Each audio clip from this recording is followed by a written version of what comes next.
Hi, this is Mike Bloom, and today I'm speaking with Rob St. Clair. He's in the French section in the Department of Modern Languages here at the College of William and Mary. I got to sit down with him and ask him some questions, and the first thing that I wanted to know was what he was teaching this semester, so let's hear what he's up to. Doing a freshman seminar on Paris and violence. Paris and violence. Paris and violence in the city of lights, because it's a pretty violent city at times.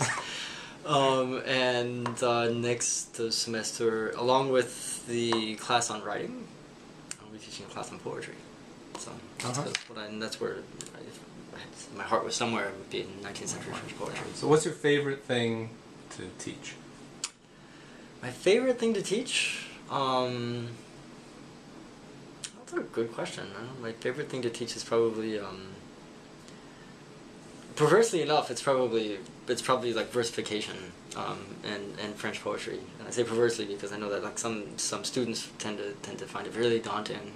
And I keep trying to tell them it's actually much easier than trying to deal with English poetry. So if you come over to the French department, all you have to do is count syllables. You don't have to worry if it's that an iamb, a troche, a daxel. Who cares? You can just count the syllables and you'll be fine, right? So I think that's really my favorite thing to teach. Yeah, definitely.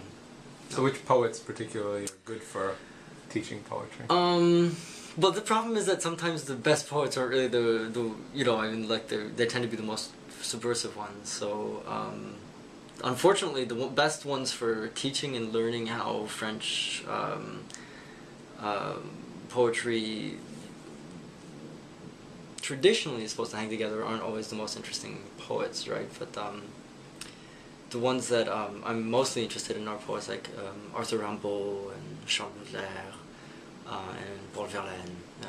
So poets that tend to be around 1860s, 1870s. So after we talked a little bit about what Rob was teaching this semester, I asked him about what projects he'd be working on in the future, and he had a couple of really interesting ideas. Let's take a listen. Tend to come to me at like the worst, most like impractical, dangerous times. Like when you're in the shower and you don't have paper. I'm like literally driving on Highway 64 between Richmond and Williamsburg. Like I'll be like, that's a great idea, and like you try to drive, like take notes. So like the result is you get like these Post-it notes with like indecipherable scribble all over them. So I've had a number of wonderful ideas that have almost cost me my life. So I'm determined to turn them into articles and parts of a book. One is going to be on fantasies and jealousy in Victor Hugo's Les Miserables. These are things that have nothing to do with my dissertation, part of which is going to be a book. And the argument there would be simply that it's what we take to be this very classically, almost like prototypically revolutionary kind of book, where like this weird sort of inspired socialism coming through the character of Jean Valjean and Victor Hugo is actually a little bit more complicated than that, because the way that text of course concludes is with the failure of revolutionary activity in the city and the constitution of like a perfectly normative little bourgeois couple, right? Mm-hmm. And there's this like almost archetypical scene of jealousy where Jean Valjean, after Cosette has been married, is like staring through the window of this like perfect utopic like household that he's been excluded from. So what I'm interested in is like mapping out and trying to figure out what are the ideological stakes for this moment, this archetypical moment of like a jealous fantasy of like feeling excluded from some sort of pleasure that someone else is getting, right? And the conclusion there would be that really what is being conveyed in Victor Hugo's Les Miserables is that utopias aren't you can't in other words create a political utopia. You can't like create utopia by fighting on barricades with muskets and like overthrowing kings and emperors, right? Where real utopias are in like families, which is a weirdly I mean that's to be expected for somebody who wrote a book of poetry called The Art of Being a Grandfather, right? He's like a very sentimental kind of poet, but it's also a pretty reactionary kind of like pulling away from political activity. So that I found that very very very intriguing. Now, does that come later in his thought, or is that something that you find? It's because that could be the sign of somebody who has lived and discovered that. Oh, sure. And it's also what's interesting is that's also a book that he wrote when he was in exile, when he was writing his most politically engaged poetry, denouncing the Emperor Napoleon III, who had overthrew the Second Republic, right? Of which Victor Hugo was an elected member of the parliament, right? So it's very strange. It's very strange. He's always been this very sentimentalized. He has this term in French called miserableism, right? It comes from this kind of patronizingly sentimental depiction of poverty, right? That is sort of decontextualized. Right? It's never poverty that's linked to, say, socioeconomic or political conditions of injustice or exclusions and marginalizations or exploitations. It's always just sort of there, right? So we should do something about this, and the first thing you should do is like feel bad about it. But anyway, not to get, because this is the risk of talking to me, Mike, is that it will be digression after digression, and indeed digression is probably too strong a word, because in order to digress you probably have to have a central point from which you're digressing. So my apologies in advance to you, and I hope you. I hope you're able to edit. I will edit this down to a concise. So I guess. So the other stuff that I'm working on is based on Rimbaud, was a huge part of my dissertation.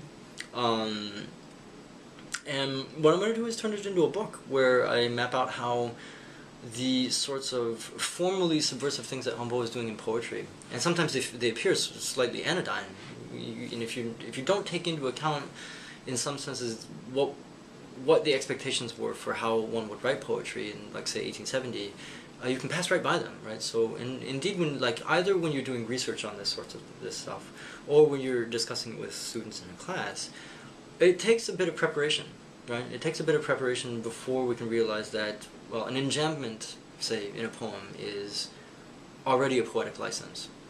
And if you've got like 6 or 7 of them in a sonnet, which only has 14 lines of verse, then what you're doing is something deeply subversive on a formal level. But what that formal disruption is really doing is creating a kind of supplementary meaning, right? Because what it's doing is revolutionizing a certain aesthetic norm. And one of the thinkers who have been the most influenced by my own work, and indeed sort of like everyday ethos, is a guy named Jacques Rancière, right, who sees the aesthetic and the political as converging. And so what I'm trying to do is sort of look at the stuff that Rimbaud was writing around the time of the Franco-Prussian War and then eventually the Paris Commune, so 1870, 1871. And essentially, my argument is this is probably not entirely coincidental that you find this poet like kind of undoing French poetry, traditional lyrical poetry, at exactly the moment where you're about to see, at precisely the moment in French history where things are kind of their most revolutionary, right? My final question for Rob was to ask if he was reading anything for fun that he could suggest to me.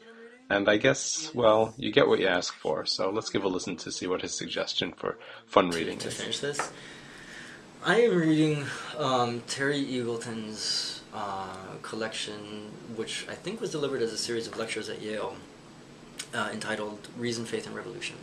And I found it very surprising because I've been interested that, a lot of these, like, extreme left, kind of thinkers, European philosophers, very interested in religion of late, and I was kind of expecting to be very underwhelmed by Terry Eagleton's take on this, but it's been really hilarious because I've never read a funnier, like, philosopher. I mean, it's just, he's like howling out loud.